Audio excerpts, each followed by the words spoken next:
Hi friends, welcome to learn with Lucy. Last topic में हम लोग लॉज ऑफ मोशन क्लास 11 का physics का एक चैप्टर लॉज ऑफ मोशन के बारे में पढ़े थे। उसमें हम लोग काइनेमेटिक्स और डायनामिक्स के बारे में पढ़े थे। उसके बाद हम लोग टाइप्स ऑफ फोर्सेस के बारे में पढ़े थे, जो कि होता है non contact and contact, nuclear force and weak force, different types of forces के बारे में पढ़े थे। उसके बाद हम लोग ग्रेविटेशन फोर्स को अच्छे से डिस्क्राइब किए थे। देन नॉर्मल रिएक्शन को डिस्क्राइब किए थे। देन उसके बाद टेंशन फोर्स जो होता है, जो स्ट्रिंग में जो फोर्स होता है टेंशन फोर्स, उसके बारे में डिस्कस करे थे। देन फ्री बॉडी डायग्राम कैसे ड्रॉ करते हैं उसके बारे में डिस्कशन किए थे। फ्री बॉडी डायग्राम के लिए हम लोग क्या करते हैं ना, बॉडी को पॉइंट मास लेते हैं, एज्यूम करते हैं, then we will show all the forces acting on it, और उसी ऑब्जेक्ट उसी पॉइंट के ऊपर कितना कितना फोर्स अब अप्लाई हो रहा है उसी को शो करते हैं।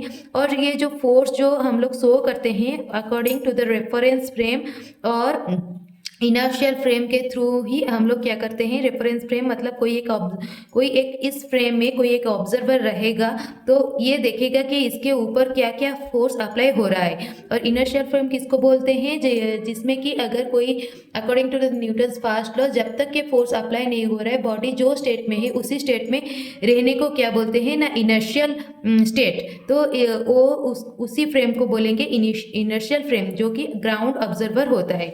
ठीक है, अभी इसी रेफरेंस फ्रेम और ग्राउंड इनर्शियल फ्रेम के ऊपर थोड़ा और डिस्कशन करेंगे। देन हम लोग फ्री बॉडी डायग्राम का डेफिनेशन पढ़े थे। अभी आते हैं रेफरेंस फ्रेम के ऊपर। A reference frame is a coordinating system used to describe the position, velocity and acceleration of the object. एक रेफरेंस फ्रेम एक ऐसा एक कोऑर्डिनेट सिस्टम है जो कि क्या किस लिए यूज होता है ना, कोई भी एक ऑब्जेक्ट का पोजीशन, वेलोसिटी और एक्सेलरेशन क्या क्या है वो क्या करता है ना, रेफरेंस फ्रेम क्या करता है ना, शो करता है। एंड ऑब्जर्वर इज समवन, और एक ऑब्जर्वर ऐसा एक व्यक्ति है मेकिंग द मेजरमेंट्स, जो कि ये सब मेजरमेंट करता है with in that reference frame, और उसी रेफरेंस फ्रेम में रहेगा। लाइक एक ऑब्जेक्ट, एक गाड़ी के अंदर ए बी दोनों ऑब्जेक्ट है और सी जो है वो एक ऑब्जर्वर है। वो क्या कर रहा है ना, देख रहा है कि ये दोनों क्या कर रहे हैं ना, कौन सी स्पीड में मूव कर रहे हैं ना, गाड़ी जिस स्पीड में मूव कर रहा है उसी स्पीड में वो दोनों ऑब्जेक्ट भी मूव कर रहे हैं, दैट इज वी। क्या कर रहे हैं ना, मूव कर रहे हैं। अगर हम लोग रेफरेंस फ्रेम ले लेंगे, ये वाला रेफरेंस फ्रेम लेंगे तो बस के अंदर ए बी दोनों पर्सन है, और ए क्या देखेगा कि बी बैठा हुआ है, रेस्ट कंडीशन में है, और बी क्या देखेगा कि ए रेस्ट कंडीशन में। और इस रेफरेंस फ्रेम में दोनों क्या है ना, रेस्ट कंडीशन में है, क्योंकि वो दोनों बस के अंदर बैठे हुए हैं और बस वी स्पीड में मूव कर रहे हैं। मतलब इसका भी स्पीड वी है और इसका भी स्पीड वी है, तो इसीलिए दोनों with reference to each other दोनों क्या है ना, रेस्ट कंडीशन में है। बट इन टर्म ऑफ अगर हम लोग रेफरेंस फ्रेम को ये टोटल में अगर ले लेंगे तो फिर सी क्या कर रहा है, देखेगा कि ए और बी दोनों ही पर्सन क्या कर रहे हैं ना, वी स्पीड में मूव कर रहे हैं। तो रेफरेंस फ्रेम के अंदर ऑब्जर्वर को अगर रखेंगे तो पता चलेगा कि दूसरा ऑब्जेक्ट किस स्पीड में मूव कर रहा है। ठीक है, तो the relationship between the two is that the observer uses the reference frame to define the motion of the object. तो ये जो ऑब्जर्वर है वो क्या करता है ना, रेफरेंस फ्रेम में रहकर वो ऑब्जेक्ट का कितना मोशन है वो डिस्क्राइब करता है, वो डिटरमाइन करता है। ठीक है, वाइल एन इनर्शियल फ्रेम, जबकि इनर्शियल फ्रेम क्या होता है ना, often associated with a ground observer, उसमें एक ग्राउंड ऑब्जर्वर रहता है is a special reference frame. वो एक स्पेशल रेफरेंस फ्रेम है where Newton's first law of motion holds true, जहाँ पे न्यूटन्स का फर्स्ट लॉ ऑफ मोशन काम करता है। जैसे कि means objects move at a constant velocity v।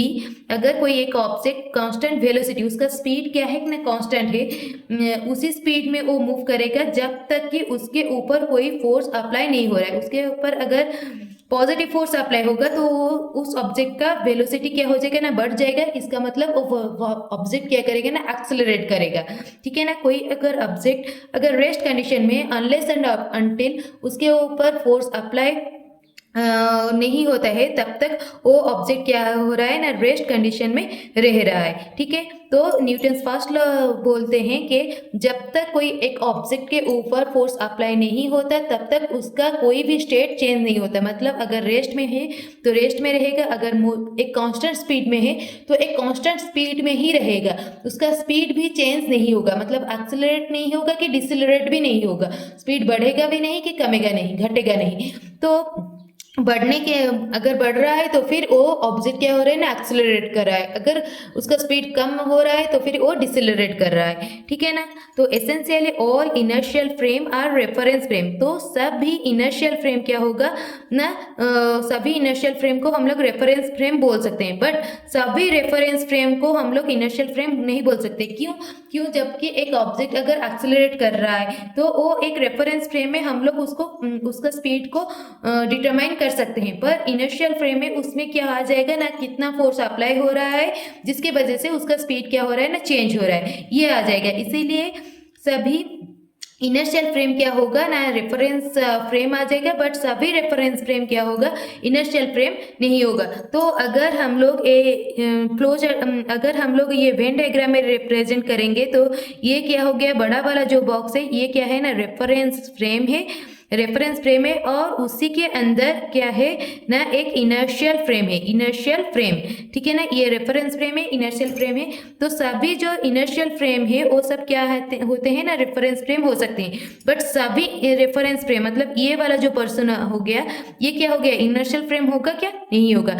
A non inertial frame is one that is accelerating. मतलब ये जो नॉन इनर्शियल फ्रेम ये है क्या, नॉन इनर्शियल फ्रेम है, तो ये आइदर एक्सेलरेटिंग हो सकता है नहीं तो डिसेलरेटिंग हो सकता है, एक्सेलरेटिंग हो सकता है नहीं तो डिसेलरेटिंग। मतलब इसके ऊपर फोर्स पड़ रहा है तो उसकी वजह से ऑब्जेक्ट का स्पीड क्या हो रहा है ना, चेंज हो रहा है, उसका स्टेट चेंज हो रहा है, तो उसको बोलते हैं ना नॉन इनर्शियल फ्रेम।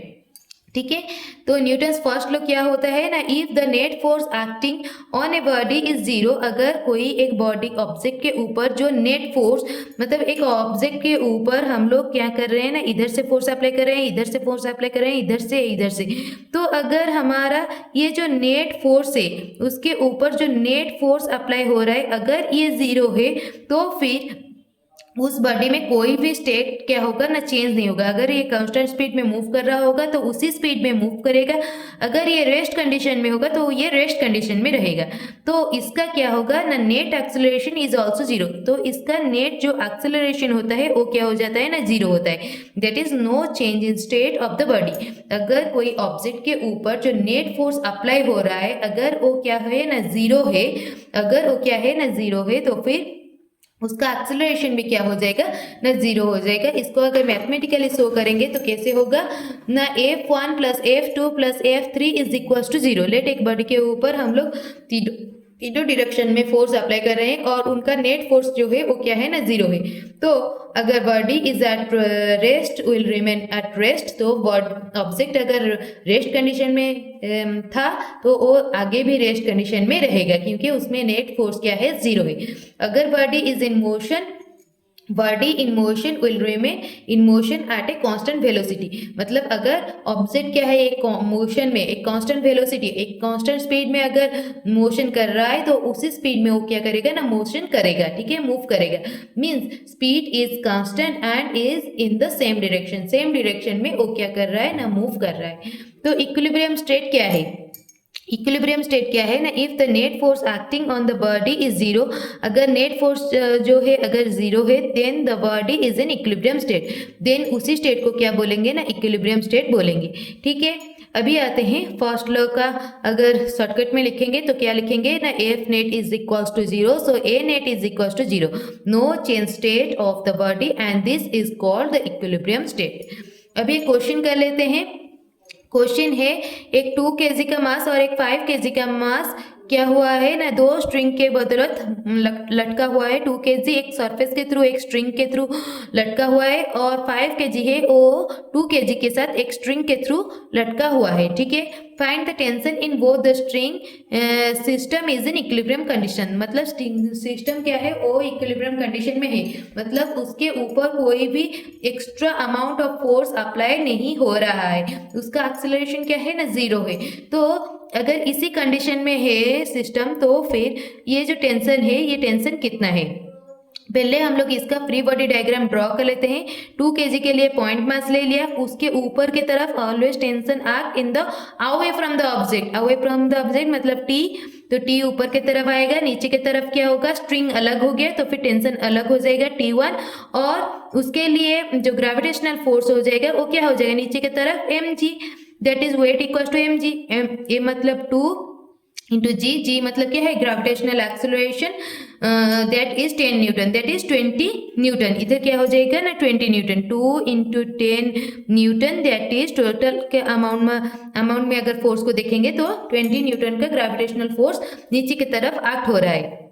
अभी 5 kg का देखेंगे, 5 kg का ऊपर की तरफ होगा T1 और नीचे की तरफ हो जाएगा क्या, वेट का फोर्स, वेट का फोर्स कितना होता है, मास इंटू ग्राम, मास क्या है 5 इंटू जी जो है वो क्या है, gravitational acceleration that is 10 Newton, 5 into 10 newton that is 50 Newton नीचे की तरफ आ रहा है। तो बॉडी जबकि इक्विलिब्रियम कंडीशन में है तो फिर टी क्या हो जाएगा, ये ऊपर की तरफ जितना फोर्स अप्लाई हो रहा है नीचे की तरफ उतना ही फोर्स अप्लाई होगा, ऊपर की तरफ जितना फोर्स अप्लाई हो रहा है नीचे की तरफ उतना ही फोर्स अप्लाई होगा। तो T1 इससे क्या पता चलेगा, T1 इज इक्वल टू कितना होता है 50 न्यूटन, एंड इधर क्या हो जाएगा, T इज इक्वल टू कितना हो जाएगा, T1 plus 20 Newton, T1 plus 20 Newton, T1 कितना है 50 न्यूटन प्लस 20 न्यूटन 70 न्यूटन, तो T हो गया है कितना 70 न्यूटन, इसमें जो टेंशन आ जाएगा ये टेंशन का फोर्स कितना है ना 70 न्यूटन, और T1 इसमें जो टेंशन का फोर्स हो जाएगा वो क्या हो जाएगा ना 50 न्यूटन, ठीक है। The direction of the tension is different for different positions, तो टेंशन का डिरेक्शन जो है वो अलग अलग पोजिशन में अलग अलग डिरेक्शन में होता है, जैसे कि ऑलवेज आप इसको याद रखिएगा कि tension always act away from the object, object से अवे होता है, उससे निकलता है, तो the direction of the tension is different for different position, इसमें टेंशन का डिरेक्शन अलग है, इसमें टेंशन का डिरेक्शन अलग है। We can only know the direction of tension in reference to the object, object के रेफरेंस में डिरेक्शन क्या है टेंशन का डिरेक्शन, और टेंशन का डिरेक्शन ऑलवेज क्या होता है ना अवे फ्रॉम द ऑब्जेक्ट, ये याद रखना है। अगर मेरा वीडियो आपको समझ में अगर मेरा पढ़ाई आपको समझ में आया, please like share and subscribe my channel. Thank you so much for watching. Next video में हम लोग लॉज ऑफ मोशन का आगे प्रॉब्लम करेंगे, तो different type of pulley problem, wedge problem, ये सब कुछ करेंगे। आगे जो जो आएगा वो सब डिफरेंट टाइप्स ऑफ प्रॉब्लम सब आएंगे, जैसे कि एक वेट जो है वो लटका हुआ है तो टेंशन क्या होगा, वो मतलब इंक्लाइन में लटका हुआ है तो टेंशन क्या होगा, ये सब कुछ हम लोग पढ़ेंगे।